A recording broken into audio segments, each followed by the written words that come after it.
15/2024 మనకి కడియంలో ఒక heinous crime అయింది. దాంట్లో ఒక వివాహితని ఒక నలుగురు కుర్రాళ్ళు కలిసి రేప్ అండ్ మర్డర్ చేయడం జరిగింది. సో దాంట్లో మొదట అది మిస్సింగ్ కేసుగా రిపోర్ట్ అయింది. వాళ్ళ ఇంట్లో వాళ్ళు 15వ తారీఖు నుంచి లేకపోతే 16 నుంచి మనకి కంప్లైంట్ ఇచ్చారు. సో ఇచ్చిన తర్వాత మన పోలీస్ ఏంటంటే వెతుక్కుంటా, అక్కడ కాలువ ఉంది, సో కాలువని వెతుక్కుంటా ఏమైనా కాలువలో పడేసారా అని చనిపోవడం, లేదంటే అక్కడ మునిగిపోయిందా, ఏమైనా డ్రౌన్ అయిపోయిందా అని వెళుతూ ఆలమూరు లోకల్ దగ్గర ఈ డెడ్ బాడీ ఫైండ్ అవుట్ చేశారు. సో ఆ మిస్సింగ్ కేసుని 174గా ఆర్డర్ చేశారు. చేసిన తర్వాత పోస్ట్ మార్టం అయిన తర్వాత ఇది రేపు జరిగే అవకాశం ఉంటుంది అని మనకి ఇచ్చిన తర్వాత పోలీసు చాలా బాగా పనిచేశారు. సిఐ కడియం కానీ ఎస్ఐ కానీ ఇమీడియట్గా చాలా హీనస్ క్రైమ్, సొసైటీలో ఇలాంటి దారుణమైనటువంటి నేరాలు జరగకూడదు కాబట్టి దాన్ని డిఎస్పీ సౌత్ మేడం రవికిషోర్ మేడంకి ఇన్వెస్టిగేషన్ చెప్పడం జరిగింది. దాంట్లో లైన్ ఆఫ్ ఇన్వెస్టిగేషన్ అంతా కూడా చాలా నిందితుల్ని పట్టుకోవడానికి మనకి అది 30వ తారీఖున వారు దొరికేదాకా పూర్తిగా మర్డర్ అండ్ రేప్ కింద మనకి తెలియదు. 30వ తారీఖుని ఎంఆర్ఓ దగ్గర వాళ్ళు సరెండర్ అవుతారు, కన్ఫెస్ చేశారు. ఇదంటే ప్రెజర్ పెట్టడం వల్ల అక్కడ ఉండే డైలీ వేజెస్ లేబర్ని మనం అందరిని పిలిచి అడుగుతా పోతే అక్యూజ్డ్ భయపడి ఈ సరెండర్ వచ్చి ఇదైపోయిన తర్వాత then we have taken all అక్కడ జరిగినటువంటి ఆ రోజు క్రైమ్ సీన్లో అక్కడ కాళ్ళ ఒడ్డుని ఏదైతే మనం ఎవిడెన్స్ కలెక్ట్ చేసామో ఇప్పుడు మళ్ళీ అక్యూజ్డ్ దగ్గర ఎవిడెన్స్ కలెక్ట్ చేసుకుని ఇవి మ్యాచ్ చేసినప్పుడు వీళ్ళు నలుగురు ఆ అక్యూజ్డ్ అని మనకు కన్ఫర్మ్ అయింది. కన్ఫర్మ్ అయిన తర్వాత ఆ ఎవిడెన్స్, ఫోరెన్సిక్ ఎవిడెన్స్ కానీ క్రైమ్ సీన్లో దొరికిన ఎవిడెన్స్ కానీ ఇవన్నీ కూడా కోర్టు వారికి ఇవ్వడం జరిగింది. రాధాకృష్ణరాజు గారని ఒక సీనియర్ పబ్లిక్ ప్రాసిక్యూటర్, ఆయన ఆధ్వర్యంలో ప్రాసిక్యూషన్ సైడ్ నుంచి కేసుని బలంగా వినిపించడం జరిగింది. ఫాస్ట్ ట్రాక్ చేయగలిగింది. మన జ్యుడిషియరీ వారికి చెప్పి ఇలాంటి క్రైమ్లో ఖచ్చితంగా నేరం జరిగిన వెంటనే మనము శిక్ష కూడా విధించినట్టయితే అప్పుడు సమాజంలో ఒక మెసేజ్ ఇవ్వగలుగుతామని చెప్పి ఫాస్ట్ ట్రాక్లో పెట్టడం జరిగింది. ముద్దాయిల్ని అలాగే సాక్షుల్ని టైం టు టైం ప్రొడ్యూస్ చేసి వారు కోర్టుకి హాజరయ్యేటట్టు చేసి మనము 11 monthsలో మొత్తం అంతా కంప్లీట్ అయిపోయింది. ట్రయల్ కూడా కంప్లీట్ అయిపోయింది. అయిపోయిన తర్వాత court has taken 2 months to give, 3 months to give judgement. ఈరోజు నేరానికి సంబంధించి, క్రైమ్కి సంబంధించి మనకి ఈరోజు తీర్పు విడుదల చేయడం జరిగింది. తీర్పు అందరికీ కూడా లైఫ్ ఇంప్రిజన్మెంట్, నలుగురు ముద్దాయిలకి కూడా లైఫ్ ఇంప్రిజన్మెంట్.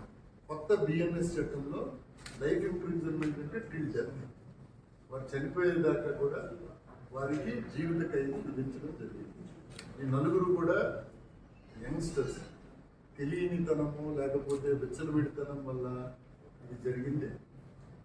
చాలామంది ఈరోజు మీ అందరికీ తెలుసు, గవర్నమెంట్ కానీ సీఎం గారు కానీ మా డీజీపీ గారు కానీ అందరూ కూడా 0 tolerance టువర్డ్స్ అఫెన్సెస్ అగైన్స్ట్ పిల్లలకు కానీ, అదే ఆడపిల్లల మీద కానీ అలాగే మహిళల మీద కానీ జరిగే నేరాల పట్ల శక్తి టీమ్స్ పెట్టి, శక్తి యాప్ పెట్టి మనం అంతా తిప్పుతా ఇలాంటి హీనస్ క్రైమ్ అయినప్పుడు వీఆర్ షోయింగ్ 0 tolerance.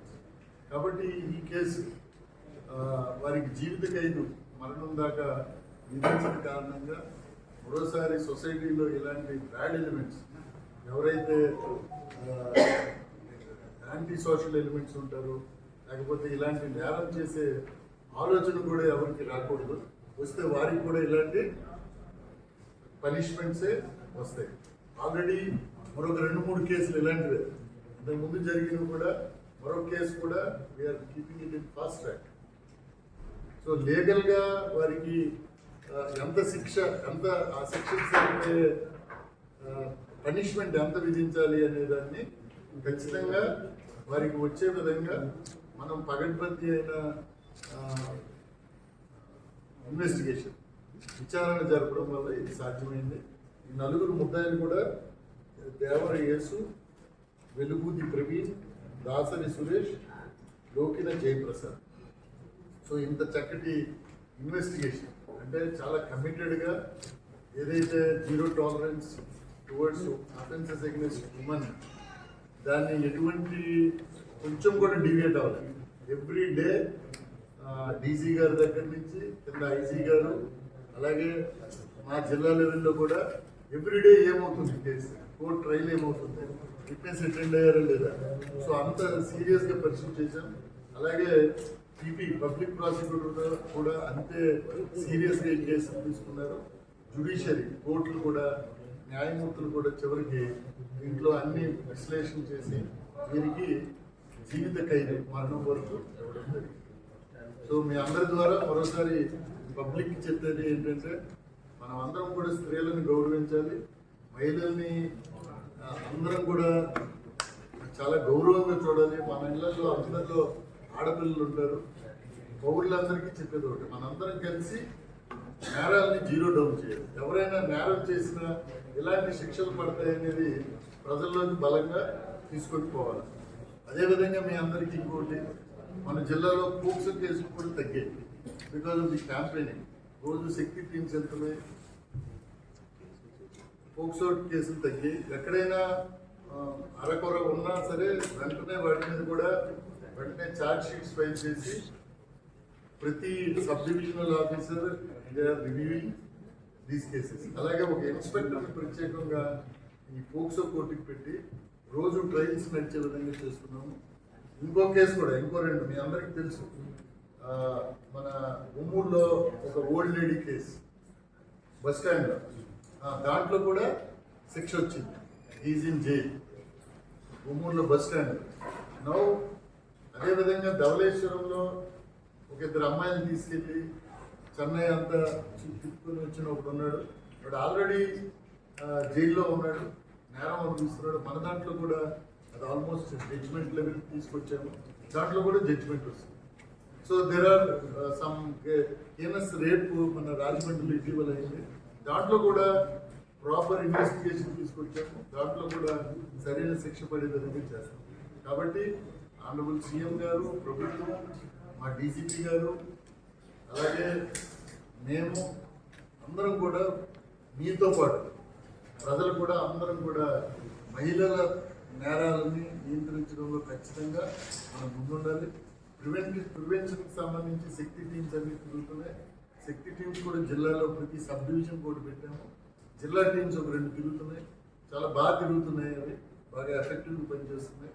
సో వీటన్నిటి కారణంగా వాటితో పాటు ఎక్కడైనా చెదురుమదురుగా ఇలాంటి హీనస్ క్రైమ్ జరిగితే దాంట్లో కూడా శిక్ష తెప్పించినందుకు మా టీం ఎవరైతే ఉన్నారో మా south madam and CI Kadiyam, ఆ పోలీస్ స్టేషన్ టీం కానీ, అలాగే పీపీ గారికి కానీ ప్రత్యేక రివార్డ్ ఇస్తున్నాం.